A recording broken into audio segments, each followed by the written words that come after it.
साथियों नमस्कार।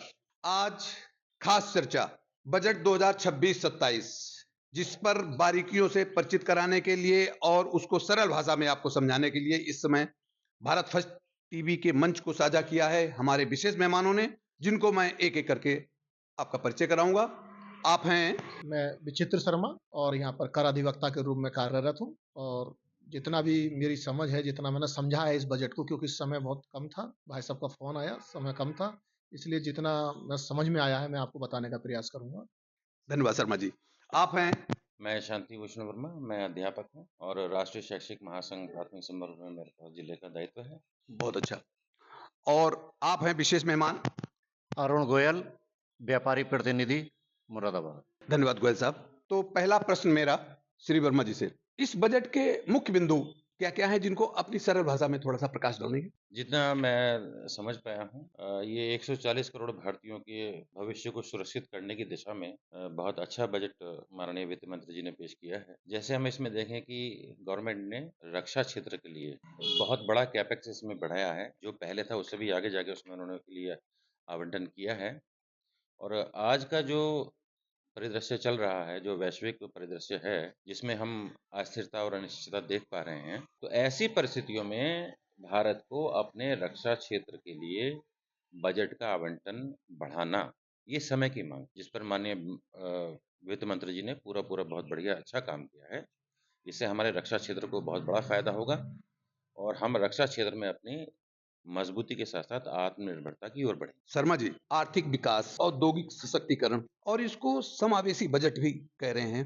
कैसे देखते हैं आप? देखिए, जैसा मैंने जितना समझा है, आर्थिक विकास और औद्योगिक शक्ति और समावेशी विकास, एक विकसित भारत के लक्ष्य को लेकर ये जो महत्वपूर्ण कदम हमारे भारत का है और इसे इसलिए हम समावेशी विकास के रूप में देख सकते हैं, क्योंकि नंबर 1 पे उसमें आती है हमारी जीडीपी वृद्धि, जी। जिसमें 7.4% ये दुनिया की सबसे बड़ी अत्यधिक तेज़ी से बढ़ती हुई वृद्धि है।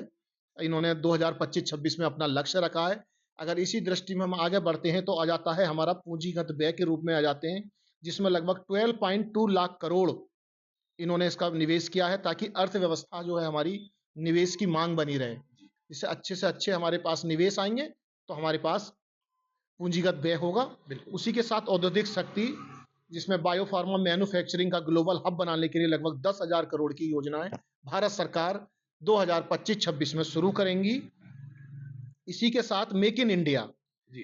की 7 रणनीतिक क्षेत्रों में मैन्युफैक्चरिंग को बढ़ावा देने के लिए इन्होंने पुनः जो पुरानी योजनाएँ हमारी ठप पड़ी हैं, उसको पुनर्जीवित करने के लिए विशेष योजनाएँ ये ला रहे हैं। और एक है हमारा समावेशी बजट, जिसमें गरीबी, शहरी और सामाजिक आर्थिक उत्थान हेतु रेहड़ी पट्टी वालों के लिए, युवाओं के लिए कौशल विकास, रोजगार सृजन है, अन्नदाता है, नारी है। मतलब कुल मिला के ये जो बजट है हमारा, निजी निवेश को प्रोत्साहित करने और भारत को एक ग्लोबल मैन्युफैक्चरिंग पावर हाउस करने के विजन पर आधारित है। बहुत अच्छी बात शर्मा जी। गोयल साहब, व्यापारिक प्रतिनिधि होने के नाते आप इस बजट को कैसे देखते हैं? सबसे पहले ये जो बजट है, वो 140 करोड़ भारतीयों की मनोदशा को दर्शाने वाला है। और व्यापारी का जहाँ तक सवाल है, 2 बातें इसमें देखने को मिली हमें कि डिजिटल दुनिया की तरफ हमारी भारत सरकार ले जाना चाहती है, हमारे युवाओं को भी और हमारे व्यापारियों को भी, जिससे उनकी जोखिम की जो क्षमता है वो कम हो जाए और यूटीआई के माध्यम से 1 लाख रुपए की जो टर्नओवर है, उसको 2 लाख रुपए करने का जो प्रावधान किया है, वो एक अच्छी पहल है और हमारे व्यापारी भाइयों को उससे लाभ मिलेगा। लेकिन नीचे के जो व्यापारी भाई हैं, उनको कहीं न कहीं गुम और चुप रहना पड़ेगा, क्योंकि इस समय हमें अपने जो बजट को है, वो और मुल्कों के सामने रख के देखना है, क्योंकि ये भारत की नीति इस समय की है। बहुत अच्छा गोयल साहब।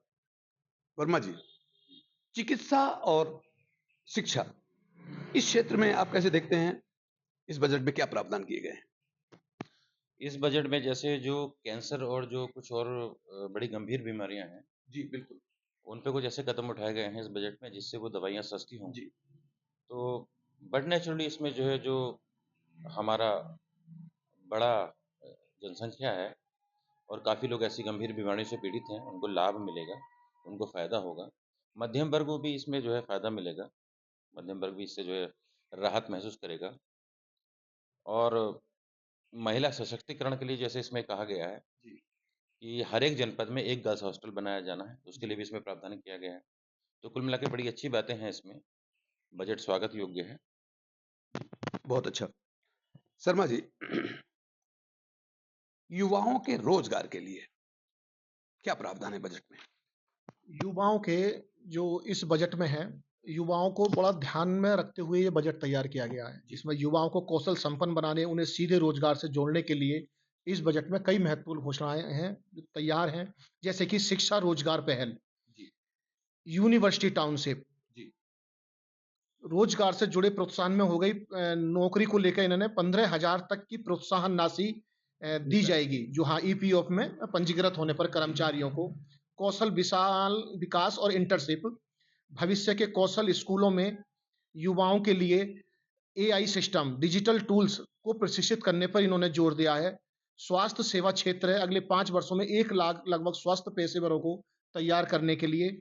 और उद्यमिता और स्टार्टअप, एसएमई ग्रोथ फंड, छोटे उद्योगों को चैंपियनशिप बनाने, रोजगार पैदा करने के लिए 10,000 करोड़ का फंड इन लोगों ने बनाया है। स्टार्टअप सपोर्ट, स्टार्टअप एक्टों में इसको बढ़ावा देने के लिए इन्होंने फंड ऑफ फंड्स में 10,000 करोड़ का अतिरिक्त फंड आवंटन किया है।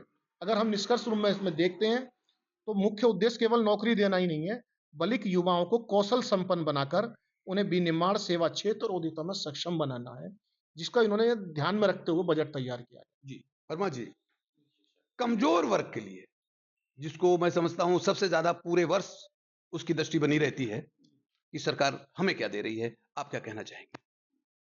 देखिए, बुनियादी ढाँचे में और एसएमई क्षेत्र में जो इन्होंने रोजगार के अवसर उपलब्ध कराने की बात की है, तो उससे कहीं न कहीं समाज के जो युवा है, जो बेरोज़गार है, उसको उससे फ़ायदा होगा। वो अपना स्किल डेवलपमेंट के माध्यम से रोज़गार से उसको जुड़ेंगे।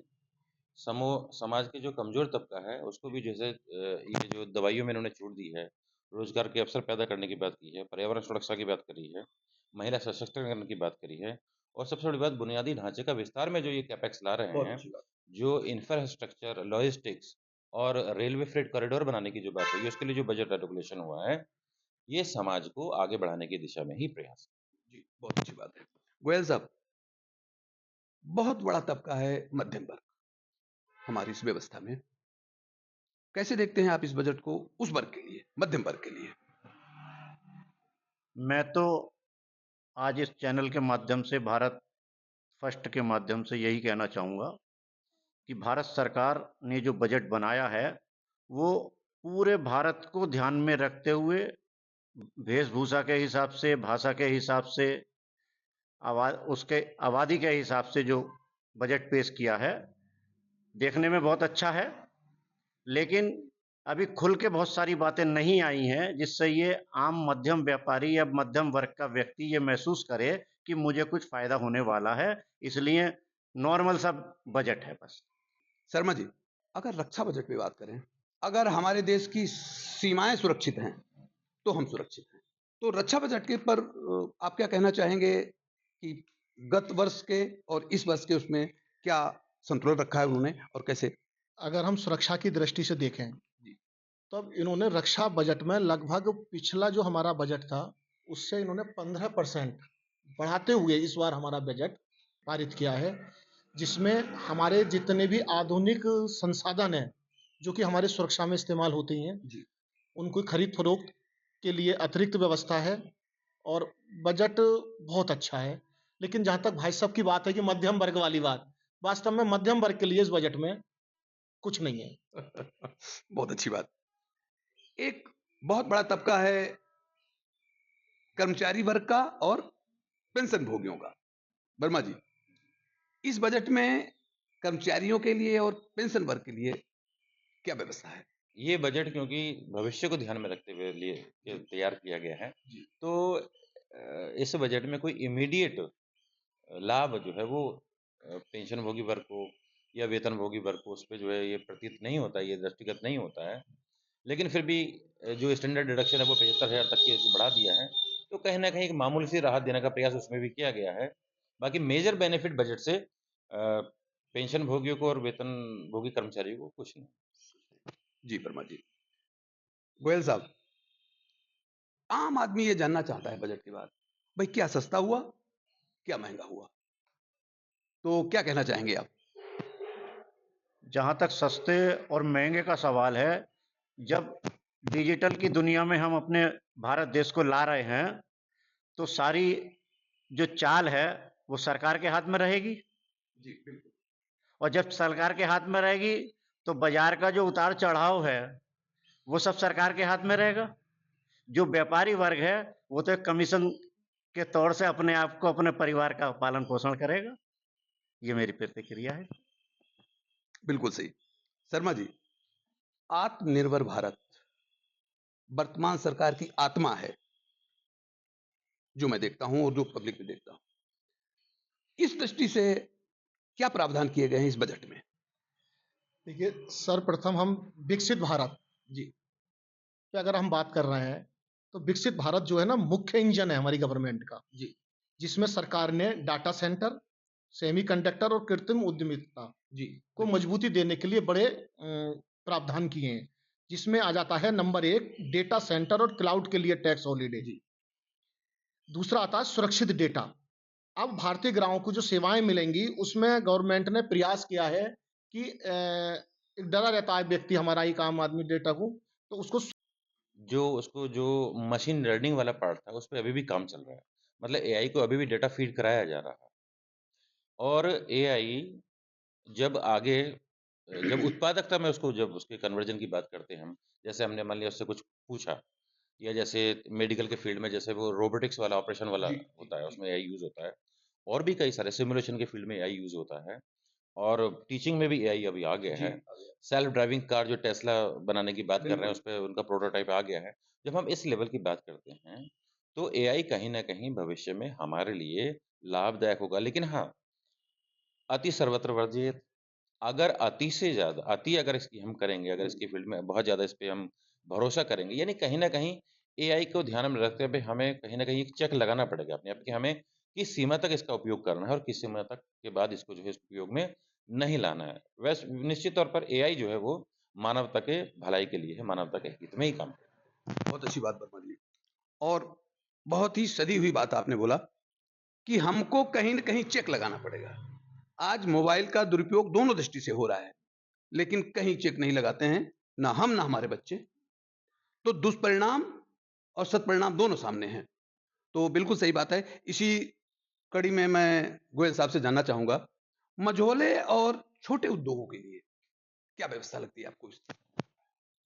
इस बजट से हम भारत के हिसाब से अगर देखें, छोटे और मझोले उद्योगों के स्थापना के लिए अभी तक कोई फील्ड सुनिश्चित नहीं की गई है। जी, वर्मा जी। बजट में जो शिक्षा पर प्रावधान किए गए हैं, इस पर भी बहुत सारे लोग जानना चाहते हैं। आपकी राय में क्या कहेंगे? देखिए, ये बड़ी खुशी की बात है कि भारत सरकार ने आज तक का सबसे बड़ा जो शिक्षा के क्षेत्र में आवंटन बढ़ाया है। जी, मतलब आज तक का सबसे बड़ा जो अगर परसेंटेज की बात की जाए तो ये 8.27% जी। टोटल बजट का 8.27% बहुत एलोकेशन शिक्षा के क्षेत्र में किया गया है। और इसमें लगभग 1.39 लाख करोड़ का बजट आवंटन का इसका हमारा साइज़ है इस बार, शिक्षा के क्या क्षेत्र बात के लिए। जी। स्कूली शिक्षा में, उच्च शिक्षा और शोध के लिए, बेटियों की शिक्षा के लिए, बढ़ावा देने के लिए, मेडिकल सीट्स में और स्किलिंग और एआई के फील्ड में अलग-अलग तरह से, अलग-अलग प्रकार से विद्यालय शिक्षा, माध्यमिक शिक्षा, कॉलेज वाली शिक्षा, उच्च शिक्षा, इन सभी क्षेत्रों में भरपूर भविष्य के लिए, भविष्य की योजना, भविष्य को ध्यान में रखते हुए भरपूर आवंटन पैसे का इसमें किया गया है इस बार, और रिकॉर्ड आवंटन इसमें किया गया है। और मुझे लगता है कि जो योजना जब ये धरातल पे लागू होंगी, जब ये बजट एलोकेशन हो जाएगा जी, और स्कूल, कॉलेज और विद्यालयों में जब ये योजनाएँ धरातल पे उतरेंगी, तो उससे बहुत बड़ा लाभ होगा। बहुत धन्यवाद। भारत फर्स्ट टीवी के मंच को साझा करने के लिए सभी हमारे विशेष मेहमानों का हृदय से आभार। तो साथियों, अभी आपने बजट पर इस पर चर्चा को सुना और आप भी अपनी क्या राय रखते हैं कमेंट्स में मुझे ज़रूर प्रेषित करिए। हमारे सहयोगी नीरज कुमार जी के साथ मैं शिवहरि सिंह गौड़, भारत फर्स्ट टीवी, मुरादाबाद से।